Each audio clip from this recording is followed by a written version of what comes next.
Special offer কাপলদের জন্য fuchka free. চলে তো ভালো, যার চেহারা দেখছি আল্লাহ জানে আজকে ব্যবসার কি অবস্থা। ফুচকা খেয়ে আসি।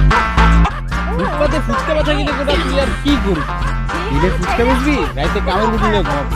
তার থেকে ভালো একটা কামের রুটি বিয়া কর, লোকের রাখতে দে, ওরে হেল্প করলে ব্যবসাটা ভালো চলবে।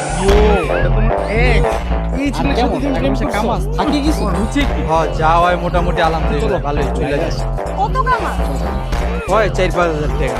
ছি, 4-5 টাকা। আমার লিপস্টিকের দাম তো 4-5 টাকা। চলে তো ভালোই, তুই জানো যার চেহারা আমার দেখছি boyfriend কয় টাকা আল্লাহ ইনকাম জানে করে? আজকে ব্যবসার কত। 30,000 টাকা। সাথে পার্ট টাইম তো ফুটপাতে আছে। ফুচকা বেচা কিনে কোটা তুই আর মাসে 30,000 টাকা। দিলে ফুচকা আমার বেচবি, একদিনের রাইতে কামের ইনকাম রুটি নিয়ে 4-5 হাজার টাকা। তার থেকে ভালো একটা কামের রুটি বিয়া কর, লোকের রাখতে তাও দে, আমার এই যে ওরে help একটা করলে ব্রাঞ্চ থেকে ব্যবসাটা এরকম আমার আরো ভালো 10-12টা ব্রাঞ্চ। প্রত্যেকটা থেকে যদি ডেলি 4-5 হাজার টাকা করে ইনকাম হয় তাহলে হিসাব কর আমার মাসে কয় টাকা ইনকাম হয়। মোটামুটি এগুলো হিসাব করানোর লিগেও আমার 4-5টা ম্যানেজার রাখে।